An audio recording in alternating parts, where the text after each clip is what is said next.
نے سوال یہ پوچھا ہے کہ یہاں سردیوں میں نمازوں کا ٹائم بہت کم ہوتا ہے. آج میں نے گھر میں ویڈیو بنا کے بھیجی بچوں کو، دیکھو بچوں صبح 9 بجے سورج نکل رہا ہے. بچے حیران ہو رہے تھے. میں نے کہا 3 بجے مغرب ہو جائے گی اور ٹھکا ٹھک ظہر کا وقت اور فوراً عصر کا وقت. تو دیکھیں 2 نمازیں اکٹھی یہاں کرنا بہت آسان ہے. آپ دیکھ لیں ظہر کا وقت ختم کب ہو رہا ہے، مسجد میں آئیں اس وقت ظہر پڑھیں، 2 منٹ بعد کیا ہو جائے گا عصر کا ٹائم، تو عصر پڑھ لیں. تو اس میں کیا ہے؟ یعنی یہ تو بہت آسان ہے. تو اس طرح سے اکٹھی کرنے میں کسی کا بھی اختلاف نہیں ہے، یہ بالکل جائز ہے. بلکہ اس کے بغیر یہاں عمل ممکن ہی نہیں ہے. نماز قضا ہونے کا خطرہ بہت زیادہ ہے.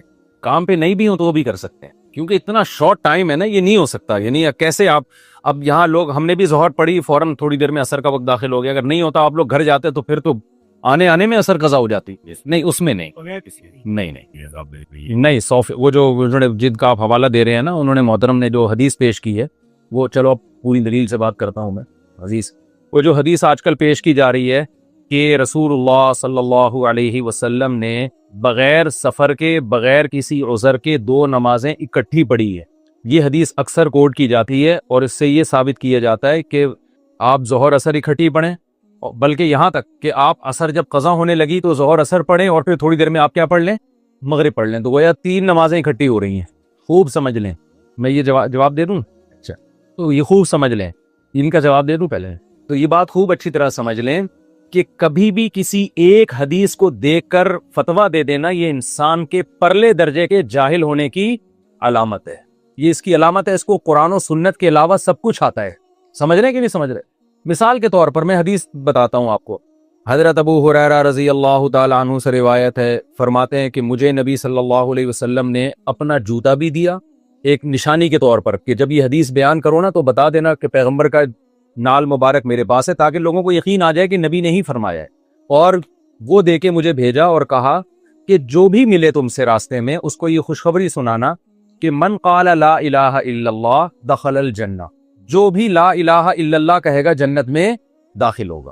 حضرت ابو ہریرہ خوشی خوشی نکل گئے. بھائی ان کی قسمت کے سب سے پہلے ملاقات حضرت عمر سے ہوئی. ان کی حضرت عمر سے انہوں نے کہا کہ حضرت عمر نے پوچھا کہاں غائب تھے بھائی؟ انہوں نے کہا میں نبی کے پاس سے آ رہا ہوں اور نبی صلی اللہ علیہ وسلم نے فرمایا من قال لا الہ الا اللہ دخل الجنہ، جس نے لا الہ الا اللہ کہا وہ جنت میں داخل ہوگا. حضرت عمر نے یہ حدیث سننے کے بعد ایک زور سے حضرت ابو ہریرہ کے سینے پہ دھکا دیا. حضرت ابو ہریرہ فرماتے ہیں فخررت علی استی، میں کولے کے بل زمین پہ گرا ہوں اور مجھے یوں کر کے گھما دیا کہ واپس چلو واپس جاؤ. کسی کو یہ حدیث سنانے کی اجازت بولیں نہیں ہے. تو حضرت ابو ہریرہ روتے ہوئے گئے نبی کے پاس. نبی نے پوچھا کیوں رو رہے ہو؟ آپ نے فرمایا کہ یا رسول اللہ آپ نے مجھے حدیث دے کے بھیجا اور عمر نے میرے ساتھ یہ سلوک کیا. اب بتاؤ ہمارے دور کا کوئی آدمی ہوتا ہم تو فوراً حضرت عمر پہ فتویٰ لگا دیتے کہ تو قرآن سنت کو نہیں مانتے. کیا خیال ہے؟ جیسی حدیث آ رہی ہے بجائے ماننے کے اس کو دھکا دے دیا انہوں نے. تو نبی نے پوچھا حضرت عمر سے آپ نے ایسا کیوں کیا؟ حضرت عمر نے فرمایا اذن یتکل الناس، یا رسول اللہ لوگوں کے سامنے جب یہ حدیث جائے گی لوگ اسی پہ اعتماد کر کے بیٹھ جائیں گے. لوگ سمجھیں گے صرف لا الہ الا اللہ کہہ دینا ہی کافی ہے، عمل کی ہمیں ضرورت نہیں ہے. حالانکہ آپ کی تو مفہوم میں بیان کر رہا ہوں اپنے الفاظ میں، آپ کی تو دوسری حدیثیں بھی ہیں. لا یزنی الزانی حین یزنی وہو مؤمن، لا یسرق السارق حین یسرق وہو مؤمن، جب کوئی چوری کرتا ہے تو وہ مومن نہیں رہتا. تو وہ جو عمل والی حدیثیں ہیں وہ لوگوں کے سامنے ہوں گی نہیں، یہی ایک حدیث ہوگی تو کیا مطلب، غلط مطلب سمجھیں گے. اس سے ہمیں اور حقیقت بھی یہی ہے نا کہ صرف لا الہ الا اللہ پڑھ لینا کافی نہیں ہے. وہ جنت میں داخل ہوگا، اس کا دوسری حدیثوں کو جب آپ سامنے رکھتے ہیں تو اس کا مطلب کیا ہے؟ جنت میں داخل ہوگا سزا کھانے کے بعد داخل ہوگا، یا یہ کہ لا الہ الا اللہ اپنے تمام لوازمات کے ساتھ پڑھے، جو اس کے تقاضے ہیں اس کو بھی پورا کرے وہ. یعنی جب کوئی کہتا ہے کہ میرا معبود اللہ ہے تو اس کا مطلب آپ یہاں آئے، آپ مانتے ہو ناروے کی گورنمنٹ کو، میں مانتا ہوں کہ یہاں کی حکومت ہے، پھر آپ لال بتی پہ سگنل بھی توڑ رہے ہو، آپ ایک قانون، تو گورنمنٹ کہے گی بھائی ایسا ماننا نہ ماننا کیا ہے، برابر ہے نا، تو تم مان کے کیا ہم پر احسان کر رہے ہو؟ تو ماننا اپنے لوازمات کے ساتھ. تو لا الہ الا اللہ کہے ان تمام تر لوازمات کے ساتھ جو مسلمان پر لاگو ہوتے ہیں، اس میں نماز بھی ہے، اس میں زکوٰۃ بھی ہے، اس میں جھوٹ سے بچنا بھی ہے. تو اس حدیث کو ہم نے مفہوم بیان کیا دوسری حدیثوں کو سامنے رکھ کر. اس طرح کی بہت ساری حدیثیں، اگر آپ صرف ایک حدیث کو لے لیں، اور آج کل لوگ متاثر ہو رہے ہیں ریفرنسز سے، یار فلاں بندہ جب بھی کوئی بات کرتا ہے حدیث بھی پیش کرتا ہے، حدیث کا ریفرنس بھی دیتا ہے. اتنا کافی نہیں ہے صرف حدیث اور حدیث کا ریفرنس. اگر اتنا کافی ہوتا تو یہ اسلامی یونیورسٹیاں کیوں ہوتی ہیں سعودی عرب میں، اور مدارس کیوں ہوتے ہیں انڈیا میں، پاکستان میں، مراکش میں جو پوری دنیا میں صدیوں سے لوگ پراپر طریقے سے عالم بنتے آئے ہیں، تو اس کا مطلب ان سب چیزوں کی ہمیں ضرورت تھی نہیں۔ تو خوب سمجھ لیں، یہ جو حدیث میں آتا ہے کہ نبی صلی اللہ علیہ وسلم نے 2 نمازیں اکٹھی پڑھی ہیں، اس میں یہ کہاں لکھا ہوا ہے کہ ظہر کو عصر کے وقت میں پڑھا اور عصر کو ظہر کے وقت میں پڑھا؟ یہ کہاں لکھا ہوا ہے؟ یہ بھی تو ہے نا کہ ظہر ایسے اکٹھی کی جیسے آج ہم نے کی ہے، ظہر ہم نے پڑھی ہے، تھوڑی دیر میں وقت ختم ہو گیا، عصر فوراً پڑھ لی، تو یہ بھی تو اکٹھی کر لی نا۔ یہ تعویل آپ کو کرنی پڑے گی، اس لیے کہ قرآن بار بار کہتا ہے ان الصلاۃ کانت علی المؤمنین کتابا موقوتا، آیت تو ایک ہے لیکن یہ مضمون بار بار بیان کیا گیا ہے کہ نمازیں مومنین پر مقررہ اوقات میں فرض ہیں۔ اگر اس طرح سے ہوتا کہ ظہر جب چاہے عصر میں پڑھ لو، عصر جب چاہے ظہر میں پڑھ لو، تو اس آیت کا کیا مفہوم ہے؟ اور کمال کی بات ہے، یہ آیت نازل ہی سفر کے بارے میں ہوئی ہے۔ یہ نازل کس کے بارے میں ہوئی ہے؟ سفر کے بارے میں، اور میدان جنگ کے بارے میں نازل ہوئی ہے۔ یعنی قرآن صحابہ کو میدان جنگ میں لڑتے ہوئے نماز کی ترغیب دے رہا ہے۔ اس آیت کا جو سیاق و سباق ہے نا، قرآن کہہ رہا ہے میدان جنگ میں تم اس طرح سے نماز پڑھو، اس طرح نہیں پڑھ سکتے فرجالن او رکبانا، یہ بھی ممکن نہیں ہے تو سوار ہو کے پڑھ لو۔ یا اللہ، سوال پیدا ہوتا ہے ہم بعد میں پڑھ لیں گے، بھائی جب جنگ ختم ہو جائے گی اس وقت نمازیں اکٹھی کر لیں گے۔ اتنی ٹینشن میں تو ہمیں کیوں ڈال رہا ہے کہ کھڑے ہو کے نہیں پڑھ سکتے تو سواری پہ بیٹھے بیٹھے پڑھ لو، بیٹھ کے نہیں پڑھ سکتے تو چلتے ہوئے پڑھ لو؟ یہ اتنی ٹینشن کیوں دے رہا ہے؟ اللہ نے اس کا جواب دیا ان الصلاۃ کانت علی المؤمنین کتابا موقوتا، یہ ٹینشن تمہیں لینی پڑے گی۔ وجہ اس کی ہے کہ نماز مومنین پر ایک ٹائم میں فرض ہے، اس ٹائم کو آگے پیچھے تو جملہ ہی نہیں مکمل کرتے آپ لوگوں کے ساتھ، یہ بڑی ٹینشن ہے۔ ناروے میں شاید سینٹنس کو مکمل کرنے پر ٹیکس ہے، تو نمازوں کو آپ اپنے ٹائم سے آگے پیچھے نہیں کر سکتے۔ ہاں سفر میں اختلاف ہے، امام مالک، امام شافعی، امام احمد بن حنبل اس کے قائل ہیں کہ اس میں آپ ظہر عصر اکٹھی پڑھ سکتے ہیں ملا کے، اور مغرب عشاء بھی اکٹھی پڑھ سکتے ہیں۔ ان کے دلائل کیا ہیں؟ ان کے دلائل وہ احادیث ہیں جن میں آتا ہے رسول اللہ صلی اللہ علیہ وسلم نے سفر میں 2 نمازیں اکٹھی پڑھی ہیں، وہ بہت ساری احادیث ہیں۔ امام ابو حنیفہ اور ان کے جو 2 شاگرد ہیں ابو یوسف، امام محمد، جنہوں نے بہت سارے مسائل میں ابو حنیفہ رحمہ اللہ سے اختلاف کیے، لیکن وہ یہاں ابو حنیفہ کے ساتھ جمع ہے۔ وہ کہتے ہیں کہ سفر میں بھی آپ 2 نمازیں جمع نہیں کر سکتے، اگر کریں گے تو اس طریقے سے کریں گے جس طرح سے آج ہم نے کی ہے، یعنی ظہر کو ڈیلے کریں، بالکل اینڈ میں عصر میں پڑھیں، عصر کے قریب، اور جیسی عصر کا وقت داخل ہو تو عصر پڑھ لے۔ دونوں کے اپنے اپنے دلائل ہیں، دونوں کے دلائل مضبوط ہے۔ امام حنیفہ کے دلائل بھی اس بارے میں کمزور نہیں ہے، اس احادیث اس پر شاہد ہیں۔ عبداللہ بن مسعود رضی اللہ تعالیٰ عنہ کا قول ہے کہ نبی نے کبھی 2 نمازیں اکٹھی نہیں پڑھی، وہاں اکٹھی کا مطلب حقیقت میں اکٹھی۔ اب میں ان دلائل میں نہیں جاؤں گا، وہ ایک الگ بحث بن جائے گی، تو لیکن 3 ائمہ اس طرف ہیں کہ بھئی 2 نمازیں ظہر سفر میں اکٹھی پڑھی جا سکتی ہیں، لیکن ان تینوں اماموں کے نزدیک بھی یہ کوئی افضل کام نہیں ہے، یہ خوب سمجھ لیں۔ افضل یہی ہے کہ وہ بھی یہ کہتے ہیں کہ ہر نماز اپنے وقت پہ پڑھی جائے، سفر میں بھی۔ آج ہم یہ دیکھ رہے ہیں کہ جو ہمارے جو شافعی حضرات ہیں یا اہل حدیث حضرات ہیں، وہ ہمیشہ سفر میں 2 نمازیں اکٹھی پڑھ رہے ہوتے ہیں۔ یہ کسی کا بھی مذہب نہیں ہے، یہ کسی کی بھی رائے نہیں ہے۔ وہ کہتے ہیں نبی صلی اللہ علیہ وسلم نے جو ائمہ سے منقول ہے، امام شافعی، امام احمد بن حنبل، اور سعودیہ کے جو مفتی تھے شیخ صالح العثیمین رحمہ اللہ، ان کا بھی یہ فتویٰ موجود ہے کہ یہ کرنا ثواب کا کام نہیں ہے۔ نبی صلی اللہ علیہ وسلم کی عام عادت یہ نہیں تھی کہ آپ 2 نمازیں اکٹھی پڑھتے تھے سفر میں بھی، بلکہ عام عادت یہی تھی کہ ہر نماز اپنے ٹائم پہ، کبھی کبھار آپ نے سفر میں جمع کیا ہے۔ تو دیگر تینوں ائمہ کے نزدیک تو حقیقت میں جمع کیا، حنفیہ کے نزدیک یہ ہے کہ حقیقت میں جمع نہیں بلکہ صورتاً جمع۔ صورتاً جمع کا مطلب جیسے عبداللہ بن عمر سے منقول ہے، صحیح حدیث ہے کہ وہ سفر میں جلدی تھی تو انہوں نے مغرب کو اتنا ڈیلے کیا کہ مغرب جب قضا ہونے کے قریب تھی تو انہوں نے مغرب پڑھی اور تھوڑا دیر ٹھہر کے فوراً انہوں نے عشاء پڑھ لی۔ تو یہ صحابہ سے بھی ثابت ہے۔ تو حنفیہ کے نزدیک جو ہے اس طرح سے جمع کیا جائے گا، باقی 3 ائمہ کے نزدیک بالکل اس طرح سے جائز ہے۔ البتہ یہ بات ضرور ہے کہ چونکہ دیگر 3 ائمہ ایک طرف ہیں، تو امام یعنی حنفیہ میں بھی اس کی اجازت ہے کہ ضرورت کے وقت آپ بقیہ ائمہ کے قول کو لے سکتے ہیں۔ وہ ضرورت کب ہوتی ہے؟ میں ابھی جب آ رہا تھا پیرس سے ناروے کی طرف، تو ہماری جو فلائٹ تھی وہ 1:30 بجے کی فلائٹ تھی۔ اب 1:30 بجے جب ہم یہاں پہنچ رہے تھے تو یہاں مغرب کا ٹائم شروع ہونے والا تھا، تو ہمارے پاس جہاز میں عصر کا ٹائم آ رہا تھا، اور جہاز میں کھڑے ہو کر پڑھنے کی اجازت نہیں ہے۔ فرض نماز کھڑے ہو کر پڑھنا ہی ضروری ہے، نہ ہو تو پھر تو بیٹھ کے پڑھیں گے، لیکن تو پھر ہم نے امام شافعی کی رائے پر عمل کیا، مجبوری، کیونکہ اس کے علاوہ تو آپ کی نماز ہی ممکن ہی نہیں ہے نا پڑھنا۔ تو بیٹھ کے پڑھنے سے بہتر ہے کہ وہ 3 ائمہ بھی اہل سنت والجماعت کے امام ہیں، ان کی بھی تحقیق ہے، تو پھر ہم نے وہاں ظہر عصر ایئرپورٹ پہ اکٹھی ملا کے پڑھی ہے۔ تو یہ جہاں ضرورت ہوگی تو وہاں تو دوسرے قول کو لیا جا سکتا ہے، جہاں ضرورت نہیں ہے تو پھر بھائی ایک فقہ کو فالو کریں۔ اگر آپ شافعی ہیں تو شافعی فقہ کو مکمل فالو کریں، مالکی ہیں تو مالکی۔ یہ جو آدھا تیتر آدھا بٹیر والا معاملہ چل رہا ہے نا، یہ اس کے فسادات بہت زیادہ ہے۔ اکثر لوگ مجھ سے کہتے ہیں کہ جو حنفی ہے وہ حنفی ہی کیوں رہے، جو شافعی ہے وہ شافعی ہی کیوں رہے۔ چاروں مکاتب فکر اہل سنت والجماعت کے ان میں سے کسی کو بھی فالو کریں. اگر آپ ہٹ گئے تو یہ ڈرامے بازی بہت شروع ہو جاتی ہے. اس کی میں ایک مثال دیتا ہوں کہ آپ کا خون نکلا, امام شافعی کے یہاں آپ کا وضو ٹوٹ جائے گا. آپ نے کہا یار میں اس مسئلے میں ابو حنیفہ کو فالو کر رہا ہوں, ان کی رائے یہ کہ وضو نہیں ٹوٹتا. تھوڑی دیر میں آپ نے بچی کو اپنی پیار کیا, امام شافعی کہتے ہیں عورت کو ہاتھ لگانے سے وضو ٹوٹ جاتا ہے. آپ نے کہا اس مسئلے میں کس کو فالو کر رہا ہوں. تو یہ دین جو ہے نا ایک اچار اور چٹنی کا وہ بن جائے گا, ٹھیک ہے نا. تو اس لیے آسان راستہ یہی ہے کہ آپ کسی بھی مکتب فکر کو فالو کریں جو اہل سنت والجماعت کے ہیں, کسی دوسرے پہ طنز نہ کریں. اور جہاں ضرورت ہوتی ہے تو وہاں تو علماء خود اجازت دیتے ہیں کہ ٹھیک ہے بھائی یہاں شافعی مسلک کی, ہم حج میں بہت سارے مسائل پر سعودی علماء کی رائے کو فالو کر رہے ہیں کیونکہ وہاں فقہ حنفی پہ چلنا بہت مشکل ہے. اب سعودی عرب میں لوگ بسوں میں بیٹھتے ہیں, وہ لوگ تو ظہر اثر اکٹھے ہی پڑھ رہے ہوتے ہیں, وہ اثر میں روکتے ہی نہیں. اب وہاں ہم حنفیہ کو یہی بولتے ہیں بھائی اب یہاں اسی رائے کو فالو کرو, کیونکہ ایسا تو نہیں ہے کہ حنفیوں کے لیے الگ بس چلائی جائے اور شافیوں کے لیے الگ, یہ تو ایک عجیب سی چیز بن جائے گی.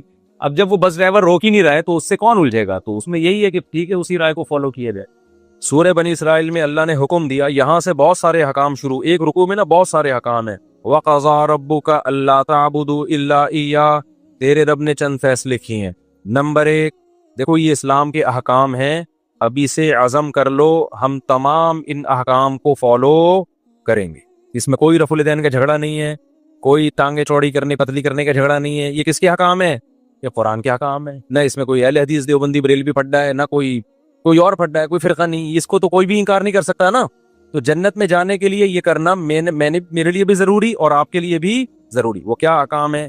ابھی سے نیت کرو ہم سب نے ان تمام احکام کو فالو کرنا ہے. پہلا حکم اللہ تعبدوا الا ایہ, عبادت کس کی ہوگی؟ صرف اللہ کی. عبادت میں وَمَن يَدْعُو مَعَ اللَّهِ, اللہ کے سوا کسی کو پکارنا عبادت ہے. قرآن میں دوسری جگہ پر آتا ہے صرف یا اللہ مدد, یا علی مدد, یا غوث آدم مدد, یا رسول اللہ مدد, یہ نعرے لگانا بولو نا چھوڑ دو. صرف کیا چلے گا؟ یا اللہ مدد, اس کے علاوہ کوئی نعرہ نہیں لگانا. مدد کس سے مانگی جائے گی؟ اللہ سے. بار بار واقعہ سناتا ہوں نا, ایک بندے نے کہا میرا آدھا دھڑ فالج ہو گیا ہے, ہر جگہ چلا گیا ٹھیک نہیں ہو رہا, سنا ہے کہ مزار پہ جانے سے ٹھیک ہو جائے گا, مزار میں جو بابا ہیں ان کے پاس جاؤں گا وہ ٹھیک کر دیں گے, ان کی کرامت ہے. میں نے کہا وہ ان کے دونوں دھڑ کام نہیں کر رہے, تبھی تو ان کو قبر میں دفنایا ہے. ابے بھائی مردے کی ذرا سی انگلی بھی کام کر رہی ہو نا, آدمی ڈر کے بھاگ جائے. بندے کے دونوں دھڑ بالکل کام کرنا چھوڑتے ہیں تبھی اس کو پھٹے پہ لٹا کے غسل دیا جاتا ہے. یہ ہو نہیں سکتا کہ مردے کو آپ غسل دے رہے, ذرا سی انگلی ہلی, یا تو آپ لیٹے ہوئے ہوگے اس کی جگہ خوف سے, ہارٹ اٹیک سے, یا پھر تحقیق کرو گے یہ ہلا کیسے. مردہ اسے کہتے ہیں جس کے دونوں دھڑ بالکل بھی کام نہ کر رہے ہو, چاہے وہ بزرگ ہو یا کوئی بھی ہو. میں نے کہا جس قبر پہ جس مزار پہ آپ جا رہے ہو اس کے دونوں دھڑ کام نہیں کر رہے تو وہ آپ کا آدھا دھڑ کیسے ٹھیک کرے گا. وہ تو کہے گا بھائی میں اپنا آدھا نہیں کر لیتا پہلے ٹھیک, پورا نہیں ہوتا تو جو آدھا تو ہو جاتا نا, کچھ تو کام آ جاتا. تو میرے بھائی جو بیچارہ مر گئے, جو کچھ بھی نہیں کر سکتے, وہ تمہاری بگڑی کہاں سے بنائیں گے. تو اللہ تعبدوا الا ایہ, پکارنا صرف کس کو ہے؟ اللہ. اللہ کے سوا کسی کو نہیں پکارنا, نہ قبر والوں سے مانگنا ہے. وبالوالدین احسانا, اچھا عبادت کرو صرف اسی کی, تو اس کا مطلب اس کی بھی کرو. تو اس کی جو عبادت فرض ہے وہ کیا ہے؟ نماز ہے, زکوٰۃ ہے, روزہ ہے, حج ہے, یہ بھی ہمیں کیا کرنا ہے؟ کرنا ہے ہمیں. آگے اللہ فرماتے ہیں وبالوالدین احسانا, اللہ کے بعد سب سے بڑا حق کس کا ہے؟ ماں باپ کا. ماں باپ کے ساتھ اچھا سلوک کرو. کتنا اچھا؟ اما یبلغن عندک الکبر احدہما, دونوں بوڑھے ہو جائیں یا دونوں میں سے ایک بوڑھا ہو جائے, فلا تقل لہما اف, اب بڑھاپے میں ان کی طبیعت میں چڑچڑا پن پیدا ہوگا, بات بات پہ ان کو آئے گا غصہ, اور آپ نے ان کو جوانی میں پورا نچوڑ لیا, اسکول کی فیسیں بھی لے لی, اماں نے ساری زندگی روٹیاں پکا پکا کے آپ کو کھلا دیں, صبح اسکول تیار کر کے بھیجتی رہی, شام کو آپ کا انتظار کرتی رہی. اس وقت آپ بچے تھے, کوئی آپ کے سر پہ ہاتھ رکھنے والا نہیں تھا, باپ نے بھی عزت دی اور ماں نے بھی بولو عزت. اب آپ جب جوانی کی دہلیز پہ قدم رکھو گے, ماں باپ بڑھاپے کی طرف جانا, ابا ریٹائر ہو گئے, ابا کی چھوٹی موٹی پینشن آ رہی ہے, اماں بھی کیا ہو گئیں؟ بوڑھی ہو گئیں. اب آپ کو ابا اماں کھلنے لگے, یہ کھانستے کیوں ہیں, یہ اماں ہر وقت چیختی چلاتی کیوں ہیں. انگریز نے اس کا بہترین حل سوچا, اٹھا کے عیدی سینٹر میں جمع کرا دو, کیونکہ وہ کہتا ہے ترقی, ایکچولی لائف کو کیا کرو, انجوائے کرو. گورا یہی کہتا ہے, تمیز سے ملو ہر ایک سے. گورے کے اخلاق بہت اچھے ہوتے ہیں, واقعی اچھے ہوتے ہیں. اب جب بھی پاکستان ہو کوئی نہ کوئی بڑا نظر آ رہا ہوتا ہے ہمیں, بہت اچھے اخلاق ہوتے ہیں, لیکن ابا اماں کے لیے بولو نہیں ہوتے. اللہ کہہ رہا ہے نا کسٹمر کی تو کہیں اللہ بات ہی نہیں کر رہا پورے رکوع میں, کسٹمر سے اچھے اخلاق سے بات کرو. اللہ کا ہوتا ہے تو ان کا باپ بھی کرے گا, وہاں ان کا بزنس ہے.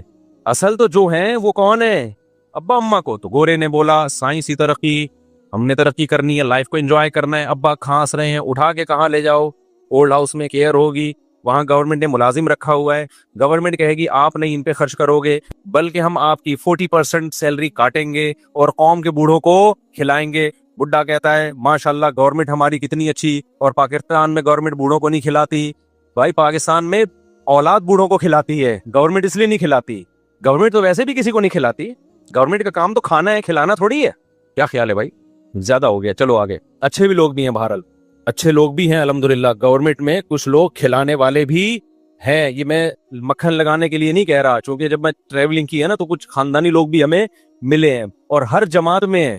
تو خاندانی لوگ ہر جگہ مارکیٹ میں ہیں ذرا تھوڑے, تو اس لیے ظاہر ہے جو اکثریت سامنے آتی ہے تو مارکیٹ میں نظر تو وہی آتا ہے نا, لیکن کچھ اچھے لوگ بھی ہیں الحمدللہ.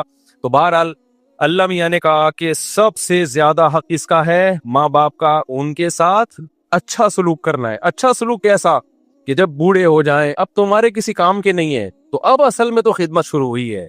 اب کیا ہے, حق حقوق تو اب شروع ہو رہے ہیں. تو پہلا حق اپنی زبان پہ کنٹرول. عیدی سینٹر جمع کرانا, تو یہ آپ سے کوئی ملے کہ میں نے اپنے ابا کو جمع کرا دی عیدی سینٹر, بتاؤ آپ کی نظر میں اس کی کوئی عزت رہے گی؟ نہیں رہنی چاہیے. تو اپنے باپ کو جمع کرا کے آ گیا یار, گودوں میں پالتا بڑھاپے میں اس کو. یار وہ تنگ بہت کرتے ہیں ابا یہ کرتے ہیں. بھائی جو بھی ہیں, حق کب شروع ہو رہا ہے؟ اماں اور ابا کا بڑھاپے میں شروع ہو رہا ہے. فلا تقل لهما اف, اللہ کہتے ہیں اب ان کے سامنے اف نہیں کرنا.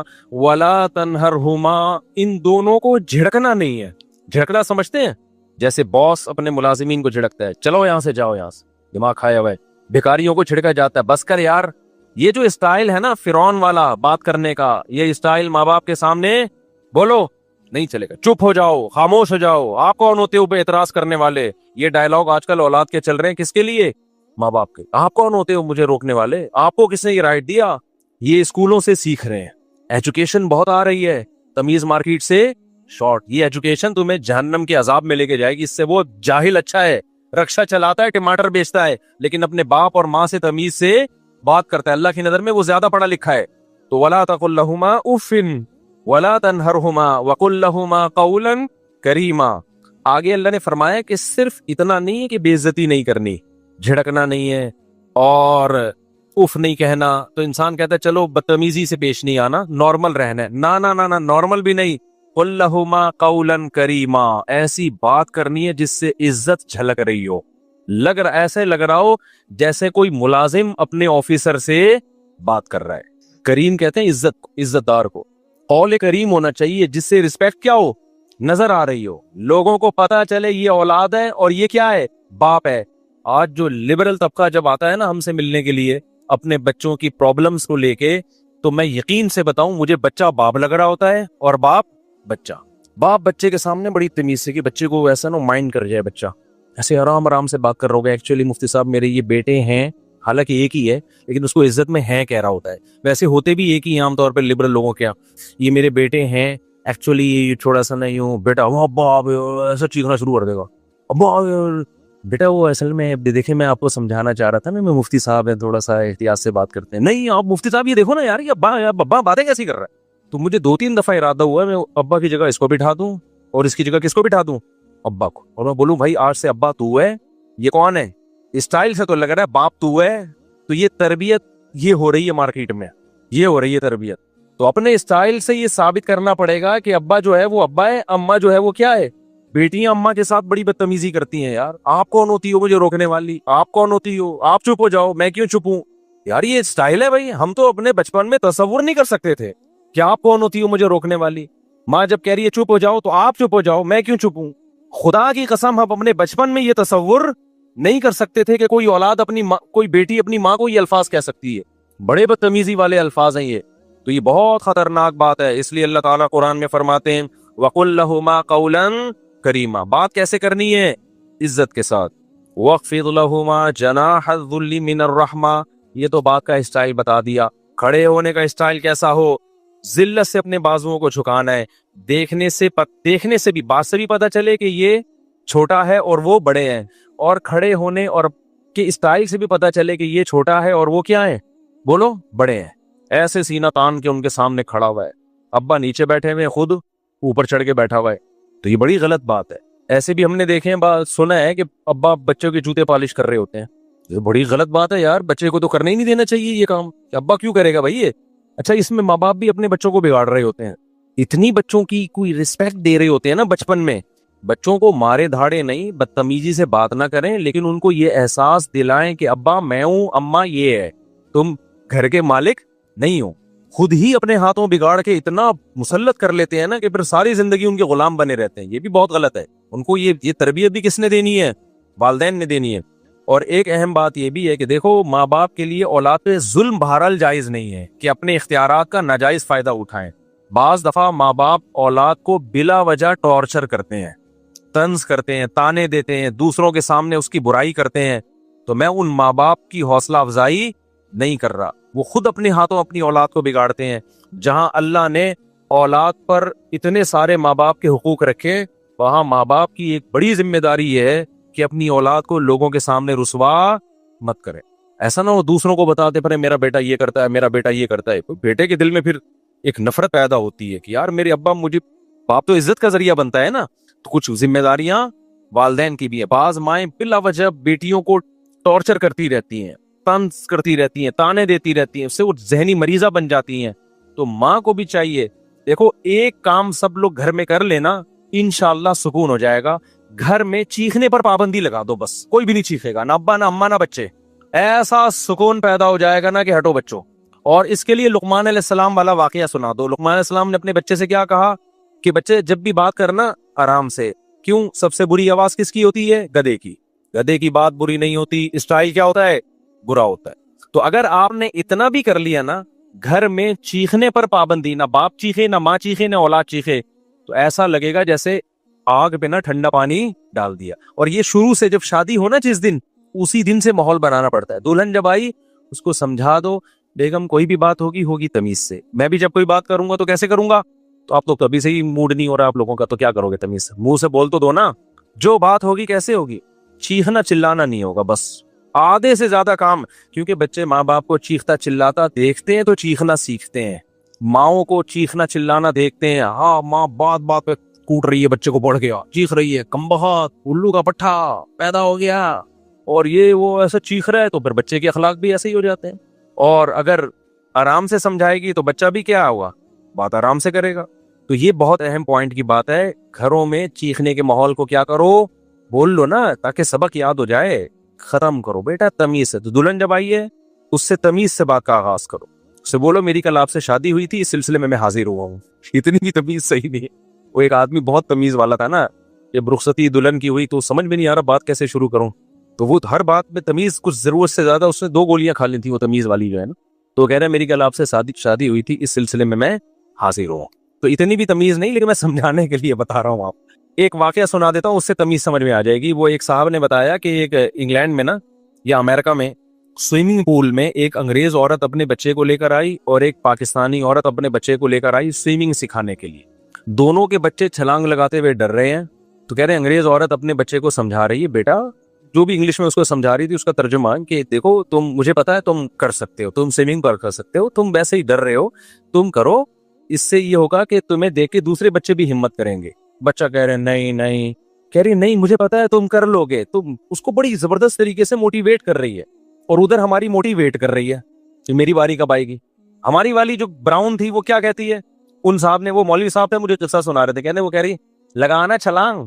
بچہ کہہ رہا ہے نہیں, بے غیرت, $50 پتہ نہیں $100 ضائع کروا دیے میرے. اس وقت تو بڑا چیخ رہا تھا, امی سوئمنگ کرا دو, الو کے پٹھے, لگانا چھلانگ, کمینہ. اور وہ پھر بس وہ وہاں مارنے پر تو پابندی ہے, ورنہ یہاں ہوتا تو طبیعت سے اس کا کباب بن جاتا بچے کا پٹ کے نا. لیکن زبان سے جتنے تانے دے سکتی تھی نا بے غیرت, وہاں تو شور مچایا ہوا تھا, پیسے ضائع کروا دیے. کہہ رہے میں دیکھ رہا ہوں یار یہ گوری ہے, یہ اپنے بچے سے کیسے بات کر رہی ہے, اور ہماری دیسی جو ہے. تو وہ جو اسٹائل تھا نا گوری کا, وہ قرآن و سنت کے مطابق تھا. ہماری والی قرآن و سنت کو مانتی ہے لیکن اس کو فالو نہیں کر رہی. تو اپنے نبی کو دیکھو, نبی نے اپنے بچوں کے ساتھ کیسا معاملہ کیا ہے. حضرت حسن حسین آپ کے کمر مبارک پہ بیٹھ جایا کرتے تھے. تو بچوں کو بگاڑنے میں ماں باپ کا بھی دخل ہوتا ہے. بہرحال ہم بچوں کو یہی کہیں گے, تمہارے ماں باپ نے تمہیں سنوارا ہو یا بگاڑا ہو, لیکن تم پر بہرحال ان کا حق ہے. اب ایسا نہ ہو کہ آپ ابا سے بولو, ابا چونکہ آپ نے مجھے بدتمیزی سکھائی ہے, میں بات بدتمیزی سے ہی کروں گا. آپ کو تمیز ہی سے بات کرنی پڑے گی, کیونکہ ہم ماں باپ کی فرما برداری اور ان کے ساتھ حسن سلوک ماں باپ کی وجہ سے نہیں کرتے, کس کا حکم سمجھ کے کرتے ہیں. اللہ نے حکم دیا, اللہ پوچھے گا ہم سے. تو جب اللہ کا حکم ہے تو اب تو آپشن ہی نہیں ہے نا ہمارے پاس. اب میں جلدی سے آگے کے احکام بیان کر دیتا ہوں. آگے اللہ نے فرمایا وَآتِ ذِی الْقُرْبَى, آگے اللہ نے فرمایا اگر ماں باپ کے ساتھ کبھی بد کلامی ہو جائے تو پھر توبہ استغفار کا دروازہ کھلا ہوا ہے, کیونکہ اکٹھے رہتے ہیں ہمیشہ. کبھی اونچ نیچ ہو جاتی ہے تو مایوس نہ ہونا, توبہ کر کے اپنے احوال کی اصلاح کر لینا. آگے اللہ نے فرمایا وَآتِ ذِی الْقُرْبَى حَقَّهُ, قریبی رشتہ داروں کو ان کا حق دو. یہ بھی اللہ کا بہت اہم حکم ہے, قریب ترین رشتوں کا حق دوسروں سے زیادہ. 5 منٹ میں بس بیان ختم کر رہا ہوں. میں نے سوچا کہ 1 گھنٹے سے زیادہ نہیں بڑھنے دوں گا بیان. قریب ترین رشتہ داروں کو ان کا حق دو. آج سے عزم کریں, سب سے قریبی بھائی بہن ہوتے ہیں, پھر والدہ کے ابا اور اماں کے جو رشتہ دار ہیں, ماموں چچا پھپھو خالہ یہ ہیں, پھر ان کے بچے ہیں, اپنے بہن بھائیوں کے بچے ہیں. تو یہ سب سے کیا ہیں, قریبی. تو ان کو ان کا حق دو. کیا مطلب, ان میں کوئی غریب ہے مسکین ہے تو آپ کی ذمہ داری ہے آپ تفتیش کریں کہ کون مستحق ہے, اس کو مانگنے کا موقع نہ آئے, آپ نے خود اس کے ساتھ تعاون کرنا ہے, پوچھنا ہے. آگے اللہ فرماتے ہیں والمسکین, غریبوں کو ان کا حق دو, مسافروں کو دو. مسافروں کو کیسے چونا لگایا جاتا ہے, کوئی مسافر آ جائے نا ٹیکسی والے کے پاس, ٹیکسی والے کو پتا چل جائے کہ یہ مسافر ہے, ٹیکسی والا اس کو 10 کے 4 گنا ریٹ بتا رہا ہوتا ہے. اس کو پتا ہے اس کو یہاں کے ریٹ پتہ ہی نہیں ہے. ہم بچپن سے دیکھ رہے ہیں, پہلے تو گورے بہت آیا کرتے تھے, ورلڈ ٹریڈ سینٹر کے بعد آنا بند ہو گئے. پہلے گورے بہت آیا کرتے تھے. ہمیں یاد ہے جب انگریز آتے تھے نا تو وہ ٹیکسی والے نا ان کو ڈبل سے بھی زیادہ کرایہ بتاتے تھے. حالانکہ کوئی بھی مسافر ہے بھائی, جب دوسرے تو وہ رعایت کا مستحق ہے. لاہور میں ہم جاتے تھے تو ٹیکسی والے کو پتا چل جاتا تھا ہماری اردو سے یہ کہاں سے آیا ہے, کراچی. ٹیکسی والا چونا لگاتا تھا, ہم کہتے تھے بھائی وہاں جانا ہے, گلی کے 7 طواف کرتا تھا وہ گلی میں, ہمیں پتہ ہی, ہم سمجھ نئی گلی آ رہی ہے, اسی گلی میں گھمائے جا رہے ہیں. پھر جب 3-4 دفعہ وہی درخت آئے تو پھر اگلی گلی, او نا 50 کلومیٹر دور, حالانکہ وہ اس کھمبے سے لے کے اس کھمبے تک گیا ہے. ہم سمجھ رہے ہیں بہت لمبی ٹریولنگ کر کے ہم یہاں پہنچے ہیں. جب رشتہ داروں کو بتاتے تو کہتے ہیں بھائی یہ تو یہاں اترے تھے, یہاں سے یہاں تو 5 منٹ لگتے ہیں. لاہور والے ایسے ہوتے نہیں ہیں, لیکن مجھے 2-3 ٹکرے ہیں, ہوتے نہیں ہیں, لیکن ہر جگہ کراچی میں بھی ہوتے ہیں, لاہور میں بھی ہوتے ہیں, ہر جگہ ہوتے ہیں. تو یہ آپ کو جب پتا چل گیا بندہ کراچی کا ہے تو چونا نہ لگاؤ, بلکہ اس کو عزت ہو. پنجاب والا جب کراچی آئے, آپ کو اس کی لینگویج سے پتا چل گیا یہ لاہور یا ملتان سے آیا ہے, تو بجائے چونا لگانے کے آپ اس کو کیا دو کہ یار اپنے کراچی میں آیا ہے تو ہم ایسا معاملہ کریں گے کہ اچھا امیج لے کے جائے گا. یار کراچی والے تو کیا ہوتے ہیں, بڑے خاندانی.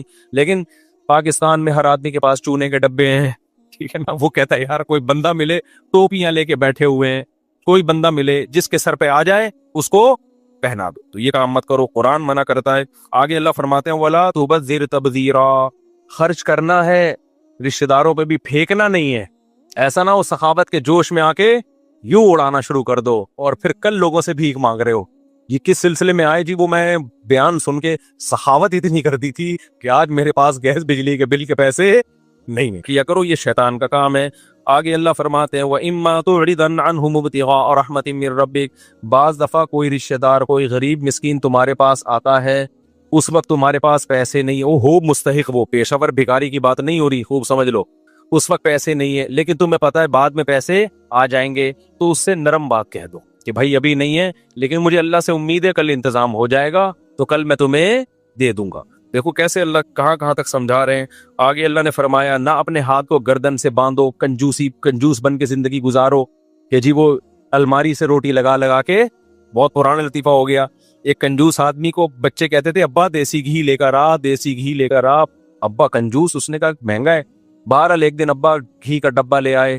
جب بھی کوئی آئل یا گھی کا ڈبہ ہوتا ہے باہر بھی چکناہٹ ہوتی ہے, تو ابا نے کہا بیٹا گھی کے ڈبے سے لگا کے کھاؤ, جب تک باہر مکمل ختم نہ ہو جائے نا ڈبہ نہیں کھلے گا. وہ بچے بیچارے صبح ناشتے میں نا ڈبے کو چاٹ رہے ہیں. اب اس کو سفر پہ جانا تھا تو یہ ڈبہ الماری میں بند کر کے چلا گیا کہ کم بخت کھول نہ لے. یہ کئی دنوں کے بعد واپس آیا تو بچے سے پوچھا کہ بچوں تم نے گھی کا ڈبہ کھولا تو نہیں ابا, ہم نے نہیں کھولا. بیٹا پھر ناشتہ کیسے کرتے تھے؟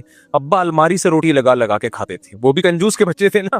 ابا الماری سے روٹی لگا لگا کے کھاتے تھے. اس نے رکھ کے ایک تھپڑ لگایا. بغیر تو کچھ دن گھی کے بغیر صبر نہیں ہو سکتا تھا. یہ کیا ہے؟ ہاتھ گلے سے باندھ لینا. لا تجعل یدک مغلولۃ الی عنقک، اپنے ہاتھوں کو گردن سے مت باندھ. دیا اللہ نے، اڑاؤ یار، خرچ کرو. لیکن ولا تبسطھا کل البسط، ایسے ہاتھ بھی نہ پھیلا دو. ایسا نہ ہو کہ اپنی چادر سے زیادہ پاؤں پھیلانا شروع کر دیے، جیسے شادیوں میں لوگ اڑا رہے ہوتے ہیں نا. ایک ولیمے میں ایسا پیسہ اڑایا، پھر مجھے آ کے کہہ رہے ہوتے ہیں آپ دوسری شادی کی بات کرتے ہو، خرچہ ایک میں اتنا ہو جاتا ہے. بھائی تم نے جس اسٹائل میں ولیمہ کیا، اس میں تھوڑی، اس میں تو ایک بھی نہیں ہوتی. جو تم لوگ جس طرح کے خرچے کر رہے ہو، ایسے اڑا رہے ہوتے ہیں ذرا ذرا سی تقریبات پر، اس کے بعد کچھ ہے ہی نہیں. اچھا یہ خوب سمجھ لو، ہر آدمی اپنی حیثیت کے مطابق خرچ کرے گا. بعض دفعہ لوگ کہہ رہے ہوتے ہیں وہ فلاں مالدار نے ڈیفنس میں اتنے بڑے ہوٹل میں ولیمہ کیا ہے اور اتنا لگژری کھانا، یہ تو اسراف ہے. بھائی اس کی کروڑوں کی آمدن ہے، اس کے لیے یہ دال چاول ہے، ٹھیک ہے نا. تو یہ جو اسراف کی ڈیفینیشن ہے نا، یہ ہر ایک کے حق میں مختلف ہے. جن کو زیادہ دیا ان کے لیے یہ کچھ بھی نہیں ہے، جن کو کم دیا ان کے لیے تو 2 دیگیں بھی ہو سکتا ہے بہت ہوں. تو اسراف میں کبھی کسی کو دیکھ کے کہ اتنا زبردست اس نے انتظام کیسے کر لیا، تو وہ اس پہ آپ نہیں حکم لگا سکتے. اس کی ہر آدمی اپنی آمدن کے حساب سے خرچ کرتا ہے، اور کرنا بھی چاہیے. 1 کروڑ پتی آدمی اگر دال چاول کھلائے گا تو یہ کنجوسی ہے، اور ایک غریب آدمی جس کے پاس دال چاول کے پیسے بھی نہیں ہیں وہ دال چاول بھی کھلائے گا تو یہ کیا ہے؟ اسراف ہے. تو اسراف کی ڈیفینیشن ہر ایک کو دیکھ کر مختلف ہوتی ہے. جلدی سے مکمل کر لوں. آگے اللہ نے فرمایا وَلَا تَقْتُلُوا أَوْلَادَكُمْ خَشْيَةَ إِمْلَاقٍ، غربت کے خوف سے اپنے بچوں کو قتل مت کرو. نَحْنُ نَرْزُقُهُمْ وَإِيَّاكُمْ، ہم ان کو بھی روزی دیں گے اور تم کو بھی دیں گے. علماء نے اس آیت کے تحت لکھا ہے کہ حمل گرا دینا یہ بھی حرام ہے. اسی آیت کی روشنی میں اس خوف سے کہ میں خرچے کہاں سے پورے کروں گا. آج بہت سے لوگوں کی کال آ رہی ہوتی ہیں، بھائی مجھ صاحب میرے 2 بچے ہیں، ایکچولی ان کے خرچے پورے نہیں ہو رہے، ایکچولی یہ ہو رہا ہے، ابھی پھر پریگننسی ہو گئی، سب اس مہنگائی کے دور میں. بھائی اللہ کہہ رہا ہے کہ نہیں اجازت آپ کو. رزق کس کے ذمے ہے؟ جب بچہ پیدا ہوتا ہے ماں کی چھاتیوں میں دودھ آتا ہے تو اللہ دے گا. آپ کہتے ہو بھائی دودھ ہی ضرور نہیں ہے نا، آگے بھی تو ہے بہت سارے مسائل. تو اللہ نے دودھ ایک سائن علامت کے طور پہ کہ ابھی اس کی ضرورت ہے، ابھی یہ دے رہا ہوں، اس کا مطلب جب جو ضرورت ہوگی وہ میں دے دوں گا. تو یہ فیملی پلاننگ والوں کے نظریات سے بالکل متاثر مت ہو. اولاد کا معاملہ کیلکولیٹر سے نہیں ہے کہ اتنے ہو گئے تو اتنی تنخواہ تو اتنے ہو سکتے ہیں اتنے. یہ گوروں کا کام ہے، مسلمان کو اس کی اجازت نہیں ہے. ہماری اولاد اللہ کی مخلوق پہلے ہے، ہماری اولاد بعد میں ہے. سمجھتا ہے کہ نہیں سمجھتا ہے؟ آگے اللہ فرماتے ہیں وَلَا تَقْرَبُوا الزِّنَا، زنا کے قریب بھی مت پھٹکو. دیکھو جتنے بھی احکام اللہ نے بتائے نا، اس میں کسی میں یہ نہیں کہا کہ اس جرم کے قریب بھی مت جاؤ. واحد ایک زنا ہے جس کے بارے میں کہا اس کے قریب بھی مت جاؤ، کیونکہ جو قریب جاتا ہے وہ زنا کر لیتا ہے. قریب جانے کا کیا مطلب؟ موبائل میں لڑکیوں کے نمبر رکھے ہوئے ہیں، بلاک کر دو نمبر سارے. بلاک کرنے سے پہلے ایک میسج بھیج دو، یہ آپشن کہ بھائی اب میں شادی کرنا چاہتا ہوں، آپ اگر میری وائف بننا چاہتی ہیں تو موسٹ ویلکم، ادروائز نمبر کیا ہو رہا ہے؟ بلاک. پھر دوسری کو بھیجو، پھر مسرت کو بھیجو، پھر کائنات کو بھیجو، پھر راحت کو بھیجو. وہ ہے نا لطیفہ، میں بہت دفعہ سن لیا. یہی ہوتا ہے نا، یہ ساری لیڈیز جن کے نمبر آپ نے سیو کیے ہوئے ہیں ان کو، ورنہ پھر وہی ہوگا جو اس بندے کے ساتھ ہوا تھا. ایک بندے کی شادی ہوئی، بیگم کو کہہ رہا ہے کہ آج سے تم میری کائنات، تم میری مسرت، تم ہی میری راحت اور تم ہی میری فرحت. وہ تو ویسے ہی کہہ رہا ہے، وہ سمجھی اپنی گرل فرینڈ کے نام بتا رہا ہے. تو فوراً کہتی ہے اچھا پھر تم ہی میرے غفار بھی، تم ہی میرے ستار بھی، تم ہی میرے وسیم بھی، تم ہی میرے غفور بھی، سب کچھ تم ہی. وہ حیران یار یہ کیا ہو رہا ہے مارکیٹ. تو وہ راز پھر اگلنا شروع ہو جاتے ہیں. ٹھیک ہے نا، پاک دامنی والی زندگی گزارو. تو اللہ فرماتے ہیں زنا کے قریب بھی مت پھٹکو، یہ بہت بڑا گناہ ہے، اور کسی انسانی جان کو قتل مت کرو. آگے اللہ فرماتے ہیں وَلَا تَقْرَبُوا مَالَ الْيَتِيمِ، یتیم کے مال کے بھی قریب مت جاؤ. یہاں بھی قریب جانے کا، قریب جانا کا یتیم کسے کہتے ہیں؟ آپ کے بھائی کی ڈیتھ ہو گئی، اس کے چھوٹے چھوٹے بچے ہیں تو چچا ان بچوں کی وراثت کھا جاتا ہے، بڑا بھائی چھوٹے بھائیوں کی وراثت کھا جاتا ہے. یتیم کا مطلب یہ نہیں کہ عیدی سینٹر سے یتیم بچوں کے چپل کوئی چوری کر رہا ہے جا کے، یہ عربوں میں نہیں ہوتا تھا. یتیم کا مطلب ہے کہ جب باپ مر گیا تو چھوٹے بچوں کی وراثت رشتہ دار کھا جاتے ہیں. اللہ کہتے ہیں یہ کام مت کرنا. وَأَوْفُوا الْكَيْلَ إِذَا كِلْتُمْ، ناپ تول میں کمی مت کرو. اپنا حق لینے کی باری آتی ہے تو پورا حق لیتے ہو، دینے کی باری آتی ہے تو ڈنڈی مارتے ہو، ایسا مت کرو. اوفوا بالعہد، معاہدوں اور ایگریمنٹ کو پورا کیا کرو. آگے لا تخف ما لیس لک بہ علم، جب تک مکمل نالج نہ ہو کسی چیز کے در پہ نہ ہو تبصرہ مت کیا کرو، فلانے نے یہ کر دیا، فلانے نے یہ کر دیا۔ کل مجھے کسی نے پوسٹ بھیجی کسی آفیسر کے بارے میں کہ وہ یہ کروڑوں روپے کھا گیا اور یہ کر رہا ہے۔ میں نے کہا آپ نے خود اپنی آنکھوں سے دیکھا ہے کتنے روپے کھا گیا؟ وہ اپنی آنکھوں سے دیکھا ہے؟ کہہ رہے نہیں میں نے دیکھا تو نہیں ہے، لیکن یہ دیکھو ثبوت ہے۔ میں نے کہا ان ثبوت کو تجزیہ آپ کو اینالائز کرنا آتا ہے؟ آپ تجزیہ کرنا آتا ہے؟ آپ جج ہو؟ کہہ رہے یار، میں نے کہا کیوں بلا وجہ کچھ بھی چلا دو مارکیٹ میں پھیل جاتا ہے، سچ بہت کم بولا جاتا ہے۔ تو کبھی کسی کی باتوں میں آ کے کسی کو تبصرہ کرنا، کسی ادارے کو برا کہنا، کسی فرد کو برا کہنا، یہ اپنی زندگیوں سے ہمیشہ کے لیے کیا کر دو، ختم۔ جب تک 2 اور 2 4 کی طرح واضح دلائل آپ کے پاس نہ ہو، کسی کو بھی بدنام کرنا ہو نا، فیس بک پہ آپ پوسٹیں چلا دو، پھیل جاتی ہیں۔ لوگ کہہ رہے ہیں یہ دیکھو کیا کر رہا ہے، پہلے یہ تو دیکھو کہ اس نے یہ میرے بارے میں بھی چلاتے ہیں، کبھی عمران خان کے بارے میں، کبھی مولانا فضل الرحمان کے بارے میں پوسٹ سے میں بیٹھا ہوں، مجھے پتہ ہی نہیں، میری ایک پوسٹ آ جائے گی عمران خان امام مہدی میں کوئی فرق ہی نہیں ہے، ایسی زبردست پوسٹ چلا دیں گے۔ پی ٹی آئی والے زندہ باد، مفتی یہ والی آئی نہیں، اس سے ملتی جلتی، پی ٹی آئی والے زندہ باد، مفتی طارق مسعود زبردست۔ دوسری آ جائے گی مولانا فضل الرحمان ایسے ہیں، کچھ الٹا سیدھا، جیوا والا ابے اس کی ایسی کی تیسی، ابے اس کی ہے۔ نہ میں نے ادھر کچھ کہا ہوتا ہے، نہ میں نے تقریریں کی ہوئی ہیں وہ پڑھی ہوئی ہیں، وہ ویڈیو ہیں وہ سنو، وہ اس کا میں ذمہ دار ہوں۔ ایک میری پوسٹ کسی نے چلا دی کہ یزید جنتی ہے، نیچے شیعوں کی گالیاں دبا کے، ابے تم تحقیق تو کرو میں نے بولا بھی ہے کہ نہیں بولا۔ آگے ہے کہ کیونکہ قسطنطنیہ کی لڑائی میں وہ شریک تھا لہذا وہ کیا ہے، جنتی۔ شیعہ لوگوں نے دبا کے گالیاں لکھی ہیں، یہ یزیدی ہے، یہ فلانا ہے۔ بھائی تم تحقیق تو کرو، یہ کس نے چلایا ہے؟ ہمارے آفیشیل چینل سے تو کوئی پوسٹ نہیں چلی، اب تک وہ یہی سمجھ رہے ہیں کہ یہ کیا ہے، یزید کو جنت۔ نہ میں نے اس کو جنتی بولا، نہ میں نے اس کو جہنمی بولا، کچھ بھی نہیں بولا میں نے، اس پہ تبصرہ ہی نہیں کیا۔ پوسٹ دبا کے کچھ بھی اٹھا کے ڈال دو نا۔ ہماری قوم میں یہ شعور نہیں ہے کہ تحقیق کریں ایسا ہوا بھی ہے کہ نہیں ہوا، تو چلاتے رہتے ہیں مارکیٹ میں۔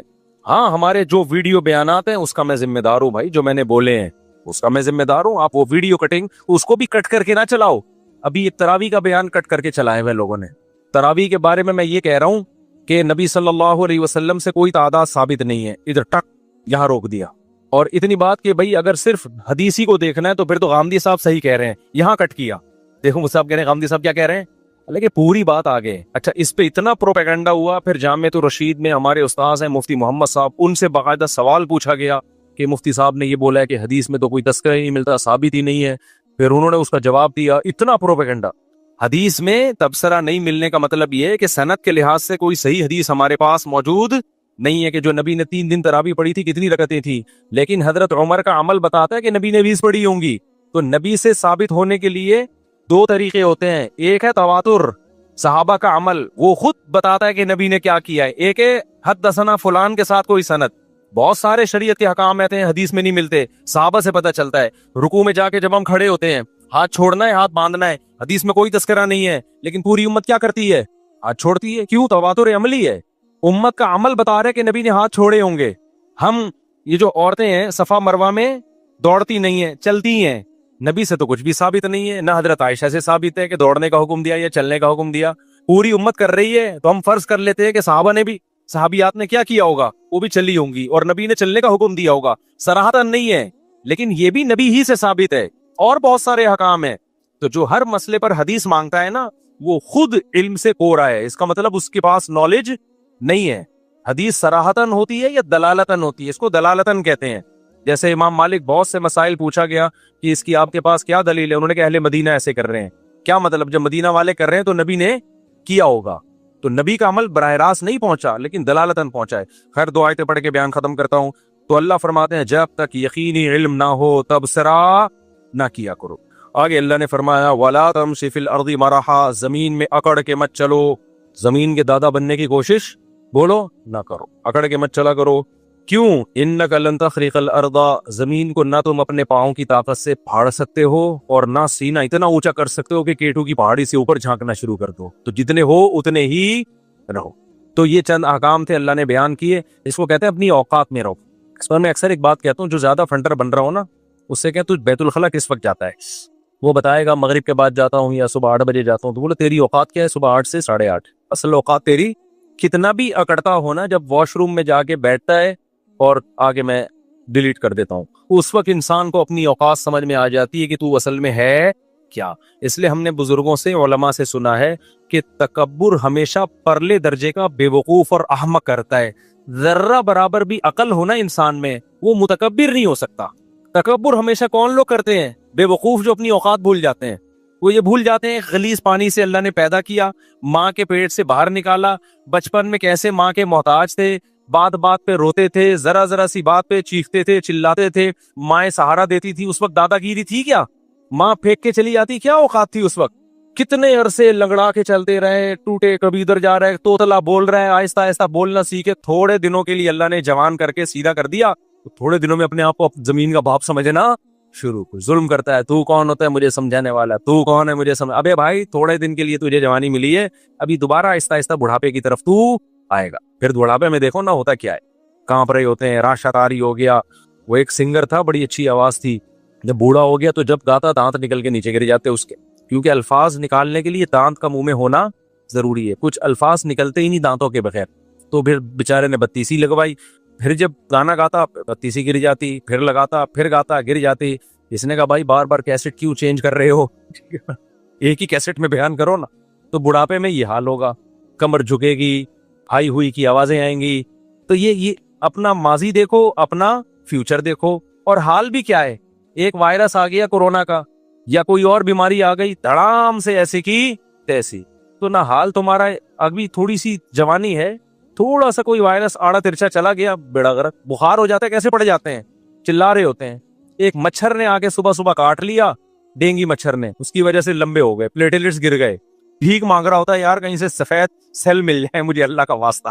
تو تکبر ہمیشہ پرلے درجے کا احمق اور بے وقوف کرے گا, جو تھوڑی سی نعمت ملنے پر اپنی اوقات بھول جاتا ہے. جیسے کسی بھکاری کو آپ نے 3 پیس سوٹ پہنا کے نہا دھو کے کشکول لے کے گاڑی میں بٹھا دیا, جبکہ اس کو پتا ہے یہ تھوڑی دیر کے لیے ملا ہے, چھین لیا جائے گا, لیکن وہ بھکاری گاڑی میں بیٹھ کے سیلفیاں لے رہا ہے اور غریبوں کو ٹکرے مارتا ہوا جا رہا ہے رکشے والوں کو. بھائی کوئی رکشے والا آ رہا ہے اس پہ چڑھا رہا ہے, ابے تھرڈ بے غیرت سڑک پہ چل رہا ہے, دیکھ نہیں رہا کون آ رہا ہے. عقل مند کیا کہے گا, ابے تیری اوقات تو رکشے کی بھی نہیں ہے, 2 منٹ کے لیے تجھے گاڑی ملی ہے اور تو اپنی اوقات بھول گیا. تھپڑ لگا کے اس کو سیٹ کیا کرے گا, اتر نیچے. تو اللہ بھی یہی کرتے ہیں, جو تکبر کرتا ہے نا, میں یہ ہوں, میں یہ ہوں, آج کل یہ بہت چل رہا ہے مارکیٹ میں یہ ہوں, میں یہ ہوں, یہ میں اللہ کو پسند نہیں ہے. تو اس کا نتیجہ نکلتا ہے کہ حدیث میں آتا ہے جو چیز بہت اوپر جاتی ہے اللہ اس کو اسی حساب سے نیچے لے آتے ہیں. تو تکبر سے اپنا ہی نقصان, دماغ بھی خراب ہوتا ہے, ڈپریشن کا مریض بنتا ہے. تواضع اللہ کو پسند ہے, عاجزی اللہ کو پسند ہے. اللہ تعالیٰ سمجھنے کے عمل کی توفیق عطا فرمائے. میرے ماں کی 5 بیٹی ہیں, صرف سوالی ان میں بجادان ہیں, 5 کے علاوہ تو حصے دار نہیں کرے. بتائیں اگر بھائی ماں کے اولاد میں صرف بیٹیاں ہیں بیٹے نہیں ہیں, تو 2/3 حصہ بیٹیوں کو ملے گا, اور اگر شوہر زندہ ہے تو 1/4 شوہر کو ملے گا. وہ زندہ نہیں ہے تو ماں کی ماں باپ کو جائے گا, ماں کے ماں باپ کو. وہ بھی نہیں ہے تو پھر ماں کے بھائیوں کو جائے گا, یعنی بچیوں کے ماموؤں کو. تو 2/3 ان بیٹیوں کو ملے گا, باقی سارا ماموؤں کو ملے گا, اگر باقی لوگ نہیں, بچیوں کے ماموں. سورہ نساء کی آیت میں وَلَكِنْ شُبِّهَ لَهُمْ کا علمی ترجمہ کیا ہوگا, کیونکہ غیر مسلم اکثر کہتے ہیں کہ خدا دھوکہ دے سکتا ہے. کیا دھوکہ دے سکتا ہے, تم کس طرح سے؟ بھائی اللہ نے کہا کہ شُبِّهَ لَهُمْ, ان کے لیے معاملہ مشتبہ کر دیا گیا. تو یہ اللہ تعالیٰ کے لیے جائز ہے کہ کسی کی جان بچانے کے لیے ان کی شکل کا کوئی دوسرا آدمی ان کو دے دیں, یہ تو اللہ کے لیے جائز ہے نا. اس کو دھوکہ تھوڑی کہتے ہیں, یہ جان بچانے کے لیے ہو رہا ہے. آپ کے ہاں کوئی ڈاکو آیا آپ کو قتل کرنے کے لیے, آپ اس دروازے سے گئے تاکہ اس کو دھوکہ ہو کہ یہ یہاں ہے, اور پچھلی گلی سے آپ نکل کے باہر چلے گئے, وہ ڈاکو وہیں کھڑا ہوا ہے. اب آپ کہیں انسان ہو کے دھوکہ دے رہے ہو, دے کس کو رہے ہیں, ظالم کو دے رہے ہیں. تو یہ دھوکہ نہیں کہلاتا, یہ چال کہلاتی ہے. ظلم سے بچنے کے لیے کیا کہیں گے, یہ ایک چال چلی ہے. تو اللہ تعالیٰ نے بھی ایک عیسیٰ ابن مریم کو قتل ہونے سے بچانے کے لیے ایک تدبیر اختیار کی تھی. وہ تدبیر کیا تھی کہ ان کی شکل کا ایک آدمی آ گیا جس کو انہوں نے عیسیٰ ابن مریم سمجھ کے قتل کر دیا. یہ تدبیر کہلائے گی, یہ دھوکہ نہیں کہلائے گا. اور یہ بھی ممکن ہے انہی کی شکل کا پہلے سے کوئی آدمی موجود ہو, تو اللہ حضرت عیسیٰ کے گھر میں لے گئے ہوں تاکہ وہ اسی کو پکڑ کے لٹکا دیں. میری خواہش ہے کہ میں اپنے بیٹے کو مدرسے میں داخلہ کراؤں, لیکن مدرسے کے بارے میں سمجھ میں نہیں آ رہا رہائشی کراؤں یا نہیں. اس کا میٹرک ہونے والا ہے. کچھ لوگوں نے منع کیا ہے کہ بچہ اداس ہو جاتا ہے.